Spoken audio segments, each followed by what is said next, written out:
Colloids. അത് എന്താണെങ്കിലും ഏതെങ്കിലും ഒരു ക്വസ്റ്റ്യൻ വരും, അതിപ്പോൾ ഏത് എക്സാമിനാണേലും വരും. അപ്പോൾ നമുക്ക് കൊളോയിഡ്സിന് അതിനൊരു ഡിസ്പേഴ്സ്ഡ് ഫേസും ഉണ്ടായിരിക്കും, ഡിസ്പേർഷൻ മീഡിയം ഉണ്ടായിരിക്കും. ഇത് എഴുതി dispersed phase and dispersion medium.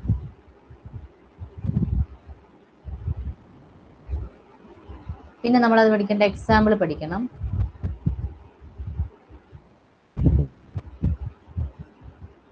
അപ്പൊ ഇതിന് dispersed face, dispersed medium and example. ഏതെങ്കിലും ഒരു എക്സാമ്പിൾ തന്നിട്ട്, അല്ലെങ്കിൽ വിപ്പിഡ് ക്രീം, അല്ലെങ്കിൽ അതെന്ത് ടൈപ്പ് ഓഫ് കൊളോയിഡ് ആണ്, ടൈപ്പ് ഓഫ് കൊളോയിഡ് അതിന്റെ പേര്, അല്ലെങ്കിൽ അതിന്റെ കോമൺ നെയിം ആണ് ഈ ടൈപ്പ് ഓഫ് കൊളോയിഡ് എന്ന് ഉദ്ദേശിക്കുന്നത്. അപ്പൊ ഏതെങ്കിലും ഒരു എക്സാമ്പിൾ അതിന്റെ ടൈപ്പ് ഓഫ് കൊളോയിഡ് തന്നിട്ട് ഇതിന്റെ ഡിസ്പേഴ്സൺ ഫേസ് ഏതാണ്, അല്ലെങ്കിൽ ഡിസ്പേഴ്സൺ മീഡിയം ഏതാണ്, അല്ലെങ്കിൽ ഡിസ്പേഴ്സ്ഡ് ഫേസും മീഡിയം തന്നിട്ട് അതിന്റെ ഏത് ടൈപ്പ് കൊളോയിഡ് ആണ്, അല്ലെങ്കിൽ അതിന്റെ എക്സാമ്പിൾ, ഇതൊക്കെ ആയിരിക്കും പരീക്ഷയ്ക്ക് വരുന്നത്. അപ്പൊ എന്തായാലും ആദ്യത്തേത് ഗ്യാസ് ഡിസ്പേഴ്സ്ഡ് ഫേസും ലിക്വിഡ് ഡിസ്പേർഷൻ മീഡിയം ആണെങ്കിൽ അത് എന്ത് ടൈപ്പ് കൊളോയിഡ് ആണ്, ഫോം ആണ്. അങ്ങനെ അതിനൊക്കെ എക്സാമ്പിൾ പറയുകയാണെങ്കിൽ ഷേവിംഗ് ക്രീം, വിപ്പിഡ് ക്രീം അതിന് എക്സാമ്പിൾ ആണ്. ഏറ്റവും സിമ്പിൾ ആയ സാധനമാണ്, നമ്മൾ സാധനമാണിത്. Dispersed phase gas, dispersion medium liquid, അതിന്റെ ഏത് ടൈപ്പ് ഓഫ് കൊളോയിഡ് ആണ്, ഫോം ആണ്, FOAM ആണ്. Example shaving cream and cream. Next dispersed phase same gas തന്നെയും ഡിസ്പേർഷൻ ആണ്, സോളിഡ് ആവാണെന്ന് വെച്ചോ. അങ്ങനെയാണെങ്കിൽ അതെന്ത് ടൈപ്പ് കൊളോയിഡ് ആണ്, സോളിഡ് ഫോം എന്ന് പറയും. എക്സാമ്പിൾ എന്തൊക്കെയാണ്, എക്സാമ്പിൾ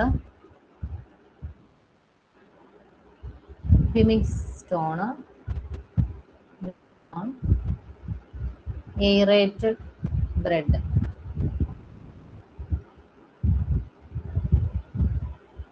അപ്പൊ ഗ്യാസ് ആണ് വരുന്നത്, ഡിസ്പേഴ്സ്ഡ് ഫേസും ഡിസ്പേർഷൻ മീഡിയം ഉള്ളത്, ഗ്യാസും ലിക്വിഡും. Dispersion medium liquid, type of colloid foam. Dispersed phase gas, dispersion medium solid, അതിൻ്റെത് കൊളോയിഡ് സോളിഡ് ഫോം. എക്സാമ്പിളും ഇപ്പൊ തന്നെ പഠിച്ചോണം, എയറേറ്റഡ് ബ്രെഡ്, ഫിമിക് സ്റ്റോൺ. ഇനി ഞാൻ പറയാൻ പോണത് ലിക്വിഡിനെ കുറിച്ചാണ്.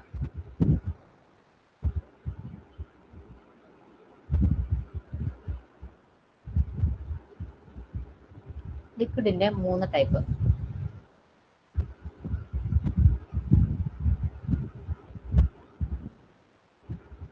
ഡിസ്പേഴ്സ്ഡ് ഫേസ് ലിക്വിഡ് ആയിരിക്കും. അപ്പൊ ഡിസ്പേർഷൻ മീഡിയം ആണെങ്കിൽ എന്ത് ടൈപ്പ് കൊളോയിഡ് ആണെന്ന് ഞാൻ ഇവിടെ എഴുതാവേ. ഫോം ചെയ്യുന്നത് ലിക്വിഡും ഗ്യാസും ആണെങ്കിൽ എയറോസോൾ ആണ് ടൈപ്പ് ഓഫ് കൊളോയിഡ്. ഇനി ലിക്വിഡും ആണെങ്കിൽ എമൽഷൻ ആണ്. എമൽഷനൊക്കെ പരീക്ഷയ്ക്ക് എപ്പോഴും ചോദിക്കുന്നതാണ്. ഇനി ലിക്വിഡും സോളിഡും ആണെങ്കിൽ ജെല്ലാണ്.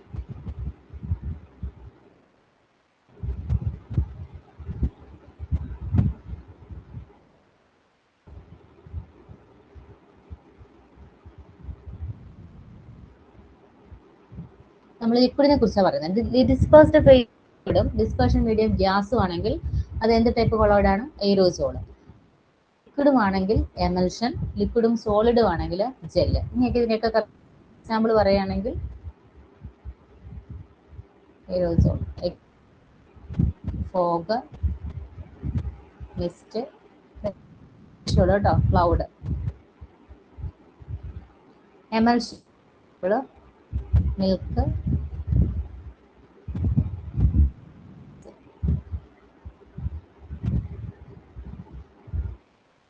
സോളിഡ് എക്സാമ്പിൾ ജെല്ലിന് example jelly,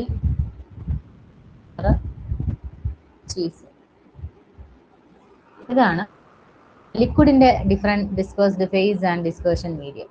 liquid gas, liquid solid. Okay ആണോ? സോളിഡിന്റെ പഠിക്കാം.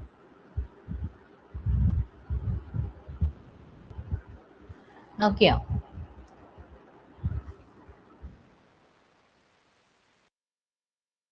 കിടക്കുള്ളതൊന്ന് നോക്കിയിട്ട് പറയണേ.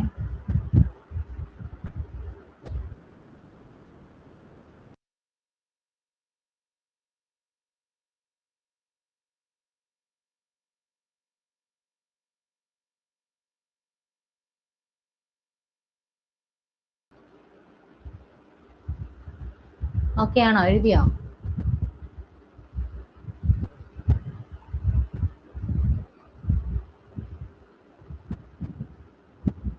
Okay.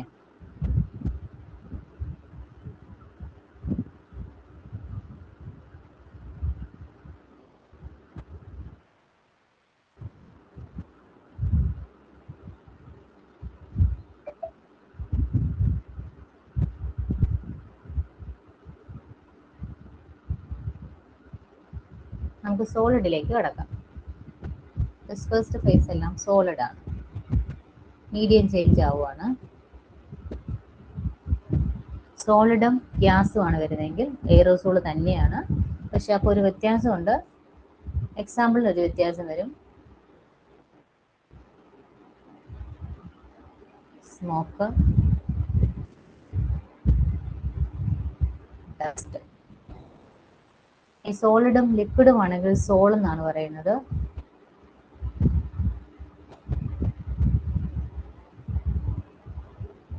Soul example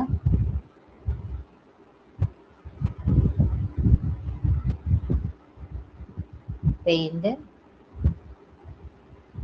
ink, blood ഒക്കെയാണ് അതിന് എക്സാമ്പിൾ. സോളിഡ് സോളാണ് ടൈപ്പ് ഓഫ് കൊളോയിഡ് എന്ന് പറയുന്നത്. Solid sol. എക്സാമ്പിൾ എന്ന് പറയുന്നത് അലോയ്സ്, കളേർഡ് ഗ്ലാസ്.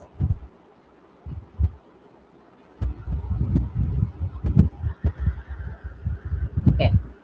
അപ്പോൾ dispersed phase solid, dispersion medium gas, type of colloid aerosol, example smoke, dust. ഇനി dispersed phase solid, dispersion medium liquid, അതിൻ്റെ ടൈപ്പ് ഓഫ് കൊളോയിഡ് എന്ന് പറയുന്നത് സോളാണ്. Example paint, ink, blood. ഇനി dispersed phase സോളിഡും dispersion medium സോളിഡും ആണെങ്കിൽ type of colloid solid sol, example alloys, coloured glass. അപ്പോൾ അത് ബൈ ഹാർട്ട് ചെയ്യാം. നമ്മുടെ ഒരു മാർക്ക് ഇതിനകത്ത് എവിടെയോ ഉണ്ട്. നമുക്ക് പ്രോപ്പർട്ടീസ് ഓഫ് കൊളോയിഡ് പഠിക്കണം. കാരണം എഴുതി കഴിഞ്ഞോ?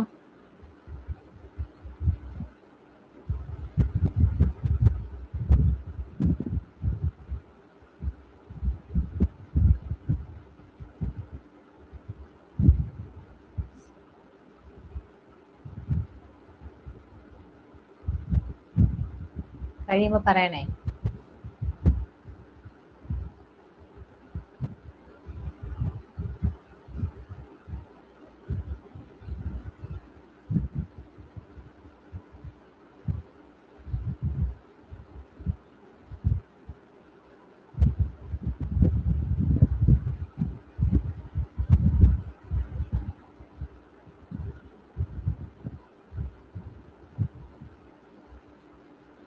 ഈ കൂട്ടത്തിൽ തന്നെ പഠിച്ചുകൊണ്ടിരുന്ന properties of colloids.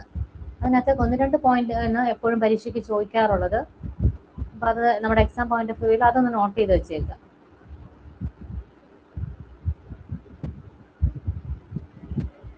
Properties of colloids നമുക്ക് ഓൾറെഡി അറിയാം. Colloids are not true solutions. Statement ചോദിക്കാവുന്നതാണ്. ഇത് എന്തിന്റെ ഇടയ്ക്കാണ് കാണുന്നത്? അത് ട്രൂ സൊല്യൂഷനും അല്ല, എന്നാൽ സസ്പെൻഷനും അല്ല. ഇതിന് രണ്ടിനും ഇടയ്ക്ക് നിൽക്കുന്ന ആളാണ് ഈ കൊളോയിഡ്സ് എന്ന് പറയുന്നത്. Between true solutions and suspension.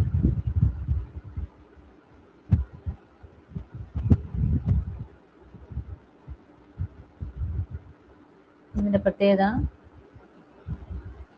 കൊളോയിഡ്സിന് 2 face ഉണ്ട്. ഏതൊക്കെയാണ് 2 ഫേസ്? നമ്മൾ പറഞ്ഞല്ലോ already. Dispersed phase and dispersion medium.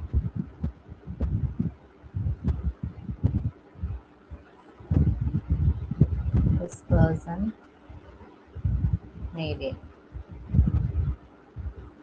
പാർട്ടിക്കിളിന്റെ സൈസ് എത്രയായിരിക്കും? കൊളോയിഡൽ പാർട്ടിക്കിൾസിന്റെ പാർട്ടിക്കിൾ സൈസ് എന്ന് പറയുന്നത് 1 to 1000 നാനോമീറ്റർ ആണ്. എന്ന് വെച്ചാൽ 10⁻⁹ to 10⁻⁶ നാനോമീറ്ററിനകത്ത് വരും അതിന്റെ പാർട്ടിക്കിൾ സൈസ് എന്ന് പറയുന്നത്. ഇനി ഇതിന് ലൈറ്റിനെ സ്കാറ്റർ ചെയ്യാനുള്ള എബിലിറ്റി ഉണ്ട്.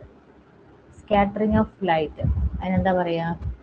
നെക്സ്റ്റ് പ്രോപ്പർട്ടിയാണ് സ്കാറ്ററിങ് ഓഫ്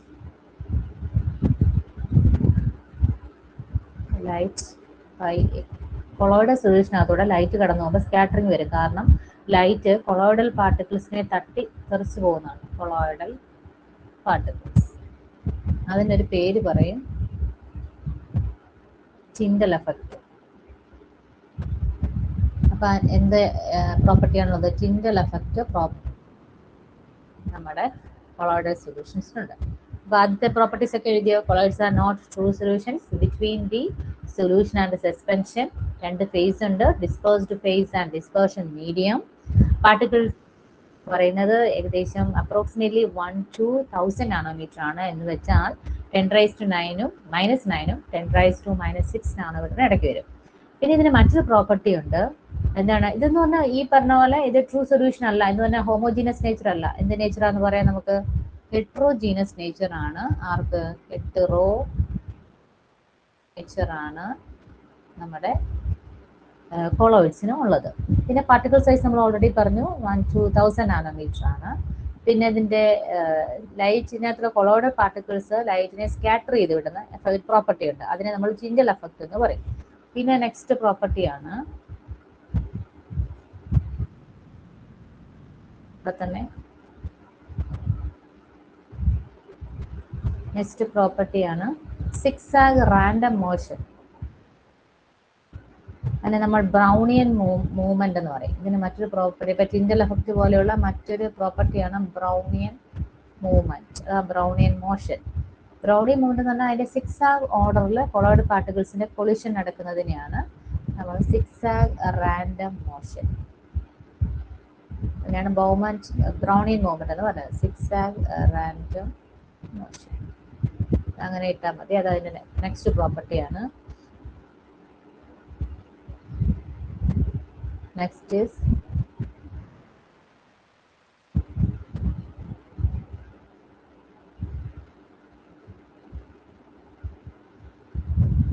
ഇത് സ്റ്റേബിൾ ആണ്, കാരണം അതിന് ചാർജ് ഉണ്ട് പാർട്ടിക്കിൾസിന്. നെക്സ്റ്റ്, ഇതിന്റെ സ്റ്റെബിലിറ്റി നഷ്ടപ്പെടും. എപ്പോഴാണ് നഷ്ടപ്പെടുന്നത്? ഹീറ്റ് ചെയ്യുമ്പോഴോ മെക്കാനിക്കൽ അല്ലെങ്കിൽ ഇലക്ട്രിക്കൽ ഫോഴ്സ് കൊടുക്കുമ്പോഴോ ഇതിന്റെ സ്റ്റെബിലിറ്റിനെ നഷ്ടപ്പെടാം. അപ്പൊ അതിന് എന്ത് പ്രോപ്പർട്ടി എന്നാ പറയുക? കൊയാഗുലേഷൻ ഓർ ഫ്ലോക്കുലേഷൻ പ്രോപ്പർട്ടീസ് ഉണ്ട്. ഫ്ലോക്കുലേഷൻ, ഒരു സാധനം കൊയാഗുലേറ്റ് ചെയ്യുക അല്ലെങ്കിൽ കട്ട പിടിക്കുക അല്ലെങ്കിൽ ഫ്ലോക്കുലേറ്റ് ചെയ്യണമെങ്കിൽ എന്ത് വേണം? അതിരിക്കുന്ന എന്താ പറയാ, ഇരിക്കുന്ന ഫോമിൽ നിന്ന് മറ്റൊരു ഫോമിലേക്ക് ചേഞ്ച് ചെയ്യാൻ നമ്മൾ ചൂട് കൊടുക്കണം അല്ലേ? ഒരു സാധനം കട്ട പിടിക്കണമെങ്കിൽ അതിനെ ഹീറ്റ് കൊടുത്താൽ മതി. ഹീറ്റ് കൊടുക്കുക അല്ലെങ്കിൽ എന്തെങ്കിലും മറ്റു ഫോഴ്സ് കൊടുക്കുക, അല്ലെങ്കിൽ ഇലക്ട്രോലൈറ്റ്സ് അപ്ലൈ. അപ്പോൾ ഇലക്ട്രോലൈറ്റ്സ് മെക്കാനിക്കൽ ഫോഴ്സസ് അല്ലെങ്കിൽ ഹീറ്റിംഗ് കാരണം അത് അതിന്റെ സ്റ്റേബിൾ ഫോമിൽ നിന്ന് മറ്റൊരു ഫോമിലേക്ക് ചേഞ്ച് ചെയ്യാം. Other forms like coagulation form, അല്ലെങ്കിൽ എന്താണ് കൊയാഗുലേറ്റ് ചെയ്യുക അല്ലെങ്കിൽ ഫ്ലോക്കുലേറ്റ് ചെയ്യുക. അപ്പോൾ എന്ത് ചെയ്യും? അതിന്റെ സ്റ്റെബിലിറ്റിനെ നഷ്ടപ്പെടും, ലോസ് ചെയ്യും, സ്റ്റെബിലിറ്റി നഷ്ടപ്പെടും, ലോസ് ഓഫ് സ്റ്റെബിലിറ്റി. അപ്പോൾ പാർട്ടിക്കിൾസ് അഗ്രിഗേറ്റ് ചെയ്യും, കൂടിച്ചേർന്ന് ഒന്നുകിൽ അത് കൊയാഗുലേഷൻ ഫോമിലോ അല്ലെങ്കിൽ ഫ്ലോക്കുലേഷൻ ഫോമിലോ മാറും. ഇതൊക്കെയാണ് നമ്മുടെ എന്താ കൊളോയിഡ്സിന്റെ പ്രോപ്പർട്ടീസ് എന്ന് പറയുന്നത്. അപ്പം മനസ്സിലായല്ലോ. നെക്സ്റ്റ് എന്ന് പറയുന്നത് എഴുതി കഴിയുമ്പോൾ ഒന്ന് പറയണേ.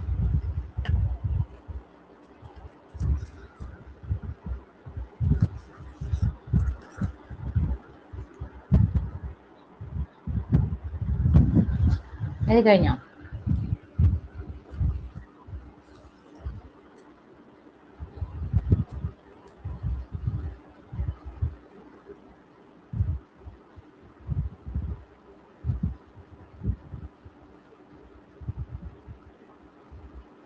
Next diffusion.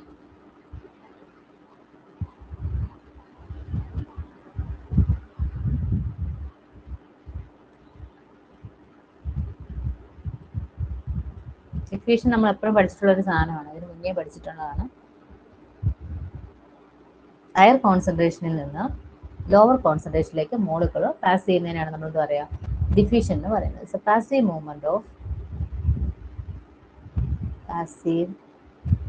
Movement of molecules from higher concentration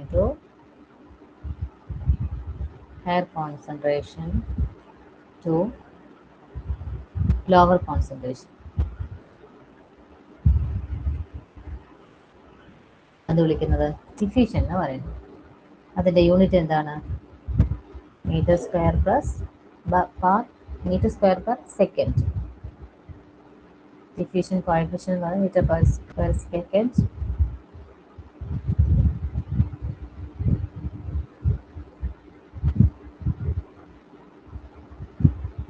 ഇനി എക്സാമ്പിൾ, ഡിഫ്യൂഷൻ നടക്കുന്ന കുറച്ച് പ്രോപ്പർട്ടീസ് നമ്മുടെ ബോഡിയിൽ നടക്കുന്ന കാര്യങ്ങൾ പറഞ്ഞാൽ ഡ്രഗ് അബ്സോർപ്ഷൻ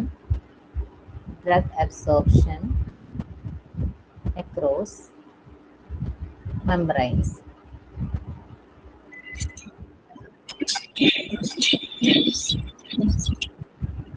രാജേഷിന്റെ മൈക്ക് ഓൺ ആയല്ലോ. ഡ്രഗ് അബ്സോർപ്ഷൻ അക്രോസ് മെംബ്രെയിൻസ്, അതുപോലെ ഗേഷ്യസ് എക്സ്ചേഞ്ച് ലങ്സ്.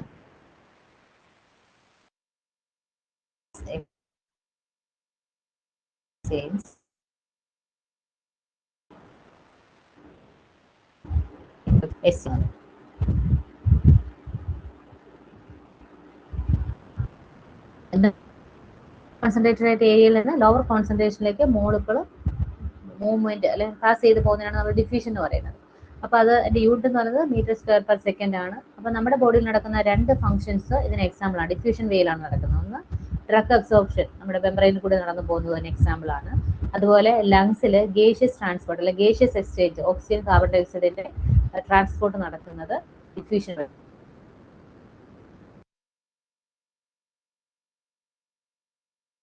ഇതിനെ അഫക്ട് ചെയ്ത് നോക്കാം.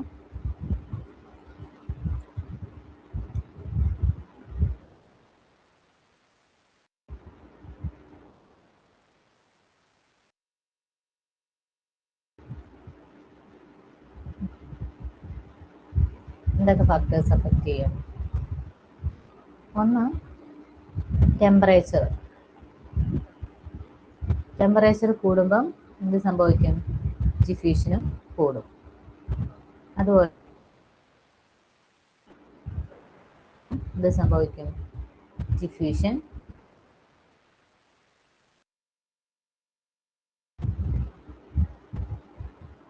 ചെയ്യണേ. അടുത്തത് മെംബ്രെയിന്റെ തിക്നെസ്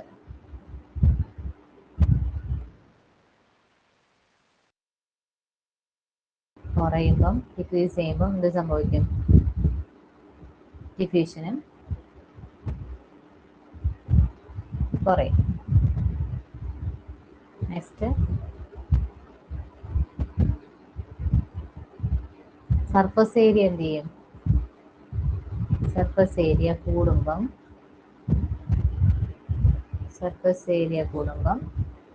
എന്ത് ചെയ്യും?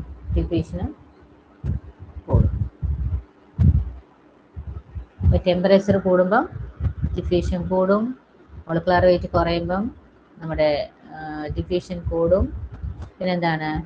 മെംബ്രെയിന്റെ തിക്നെസ് കുറയുമ്പം ഡിഫ്യൂഷൻ കൂടും.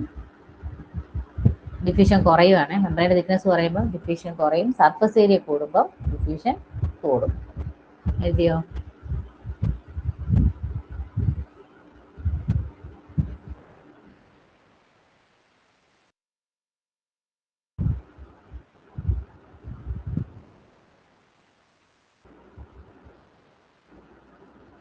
എഴുതിയോ?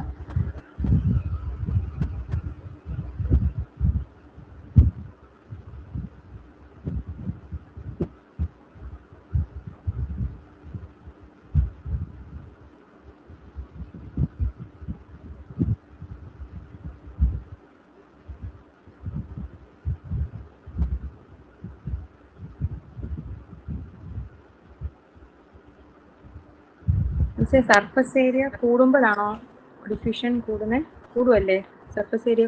അതെ. 5 ഫാക്ടേഴ്സ് ആണ് മെയിൻ ആയിട്ടും ഡിഫ്യൂഷനെ അഫക്ട് ചെയ്യുന്നത്. ഒന്ന് ടെമ്പറേച്ചർ, പാർട്ടിക്കിൾസിന്റെ സൈസ്, ഡിഫ്യൂഷന്, ഡിസ്റ്റൻസ്. അതിൽ ടെമ്പറേച്ചർ എന്ന് പറയുമ്പം ടെമ്പറേച്ചർ കൂടുന്നതിനനുസരിച്ച് എന്ത് സംഭവിക്കും? പാർട്ടിക്കിൾസ് പെട്ടെന്ന് മൂവ് ചെയ്യും. അതിന്റെ ഫലമായിട്ട് നമ്മുടെ ഡിഫ്യൂഷൻ പെട്ടെന്ന് കൊളോയിഡ് പാർട്ടിക്കിൾസ് പെട്ടെന്ന് മൂവ് ചെയ്യുന്ന ഒരു പാർട്ടിക്കിൾസ് സ്ഥലത്ത് നിന്ന് മറ്റൊരു സ്ഥലത്തേക്ക് പാർട്ടിക്കിൾസ് ഫാസ്റ്റ് ആയിട്ട് മൂവ് ചെയ്യും. അപ്പം എന്ത് സംഭവിക്കും? നമ്മുടെ ഡിഫ്യൂഷനും ഇൻക്രീസ് ചെയ്യും. പിന്നെ ഉള്ളത് ഞാനൊരു കാര്യം പറയാൻ പറ്റും, കോൺസെൻട്രേഷൻ ഗ്രേഡിയന്റ്. കോൺസെൻട്രേഷൻ ഗ്രേഡിയന്റ് അത് കൂടുമ്പം greater the concentration gradient increases, faster the rate of means increases diffusion. പാർട്ടിക്കിൾസിന്റെ മൂവ്മെന്റ് കൂടും. പിന്നെ പറയാനുള്ളത്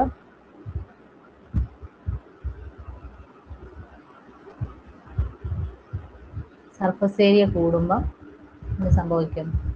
ഡിഫ്യൂഷനും കൂടും.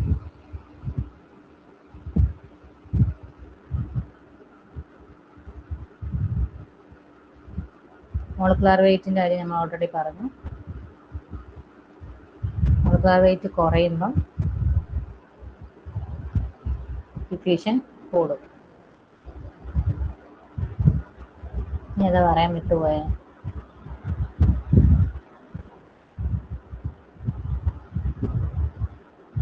ഓക്കെ.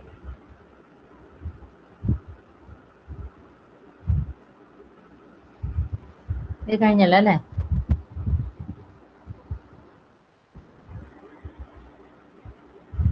എഴുതിയോ?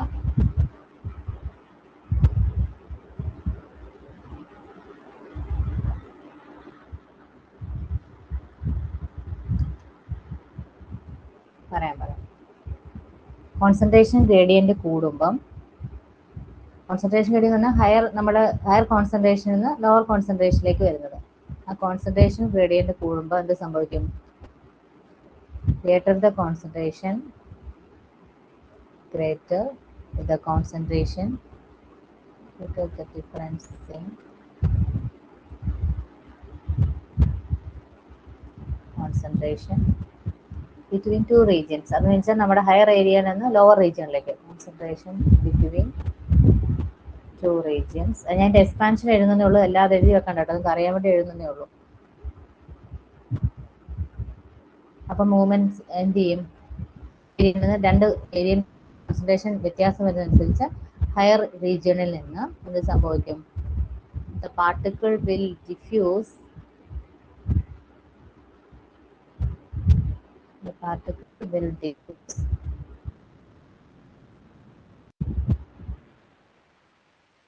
towards the area of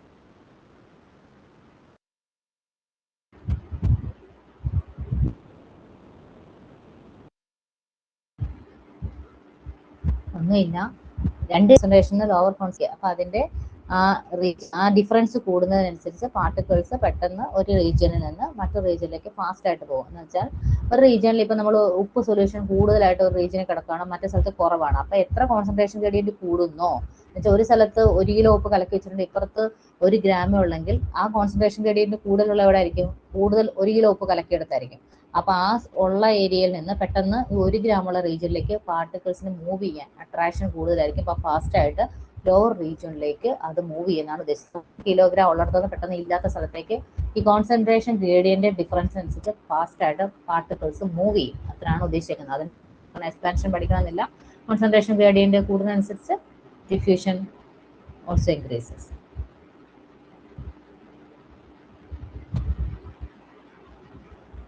next osmosis.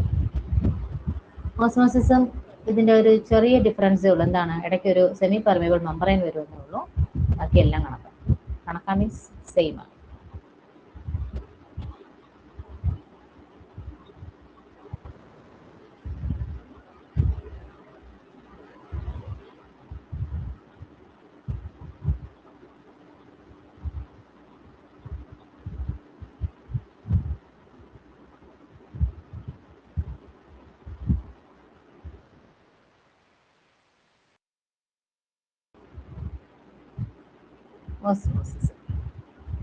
Osmosis എന്താണ്?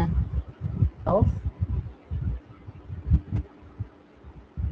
Water across a semi-permeable membrane, semi-permeable membrane from lower concentration to higher concentration.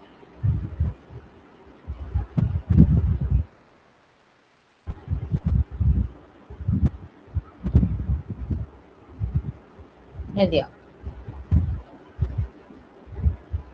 ഈ ഓസ്മോസിസിന് example നമ്മൾ osmotic ഫ്രജിലിറ്റിയിൽ പഠിച്ചിട്ടുണ്ട്. നിങ്ങൾ ഓർക്കുന്നുണ്ടോ? ഹൈപ്പോട്ടോണിക്, ഹൈപ്പർട്ടോണിക് എന്നൊക്കെ പറഞ്ഞ് ഹീമോലൈസിസ്, RBC സൊള്ളി ചെയ്യുന്നത്, മറ്റേ ക്രിനേഷൻ ഉണ്ടാകുന്നത് ഓർക്കുന്നുണ്ടോ? അതൊക്കെയാണ് നമ്മുടെ ഈ ഓസ്മോസിന് എക്സാമ്പിൾ ആയിട്ട് നമ്മൾ പറയുന്നത്. അതൊന്നും പോയിട്ടില്ലല്ലോ അല്ലേ? ഓസ്മോട്ടിക് ഫ്രജിലിറ്റി പഠിച്ചിട്ടില്ലേ?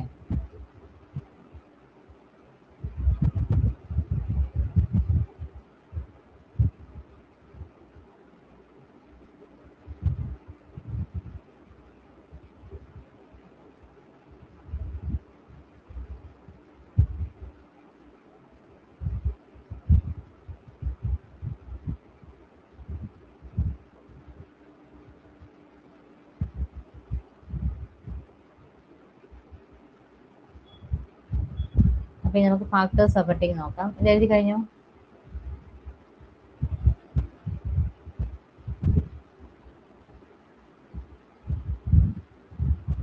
അപ്പൊ ഇതിൽ ഓസ്മോസിസിലും ഏറ്റവും ഇമ്പോർട്ടൻ്റ് ആയ കാര്യം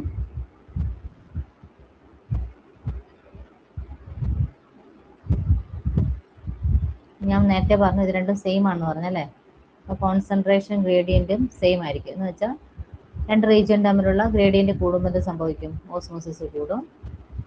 concentration gradient increases, osmosis also increases. Next എന്താണ്? ടെമ്പറേച്ചർ കൂടുമ്പോൾ ഇത് സംഭവിക്കും? ഓസ്മോസിസ് കൂടും.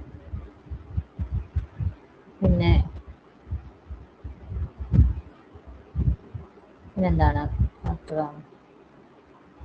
സർഫസ് ഏരിയ കൂടുമ്പം ഓസ്മോസിസ് കൂടും. സർഫസ് ഏരിയ കൂടുമ്പം ഓസ്മോസിസ് കൂടും. അത് സർഫസ് ഏരിയ വരുമ്പം സ്പീഡായിട്ട് പ്രോസസ്സ് നടക്കും. അതുപോലെ മെംബ്രെയിൻ്റെ പെർമിയബിലിറ്റി, മെംബ്രെയിൻ പെർമിയബിലിറ്റി കൂടുമ്പം എന്ത് സംഭവിക്കും? ഓസ്മോസിസ് കൂടും. പിന്നെന്താ?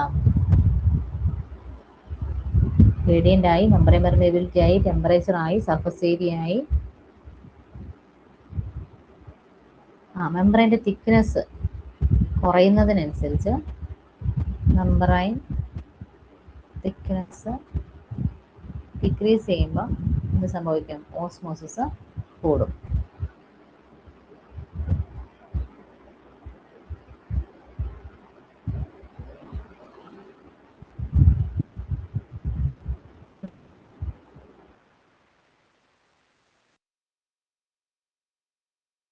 എക്സാമ്പിൾ എന്ന് പറയുന്നത് നമ്മുടെ ഇതിൽ എക്സാമ്പിൾ എഴുതി വെച്ചു. ഓസ്മോട്ടിക് ഫെസിലിറ്റിയുടെ ഇത് എഴുതിയിട്ട് അതിൻ്റെ താഴെയായിട്ട് എഴുതിയാൽ മതി. മറ്റേ എന്താണ്? RBC ഇൻ ഹൈപ്പർട്ടോണിക് സൊല്യൂഷൻ ഞാൻ എഴുതണം. അത്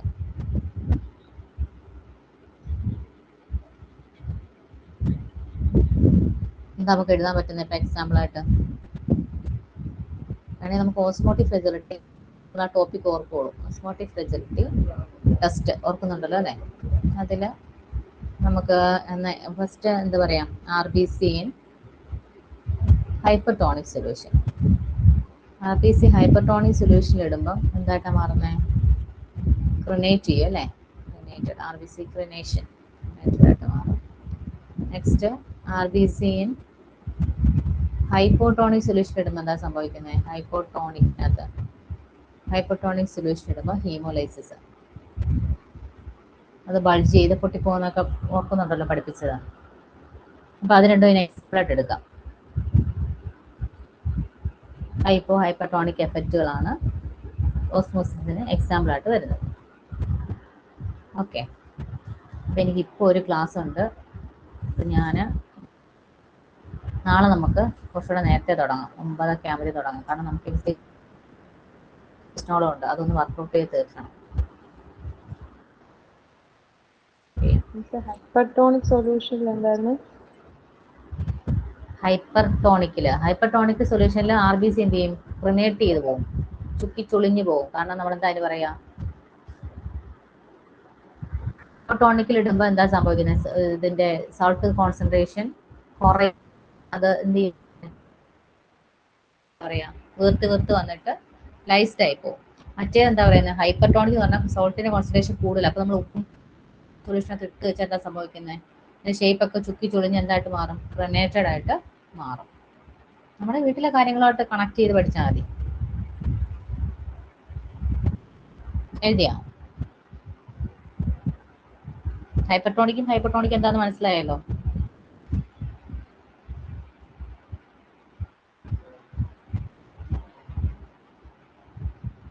ഓക്കെ, ഞാൻ ഇന്നത് നേരത്തെ നീട്ടിക്കൊണ്ട് പോയേനെ. നേരത്തെ ഒരു 1 hour കൊണ്ട് തീർക്കാന്ന് വിചാരിച്ചപ്പം ഞാൻ കഴിഞ്ഞ ദിവസം പറഞ്ഞില്ലേ,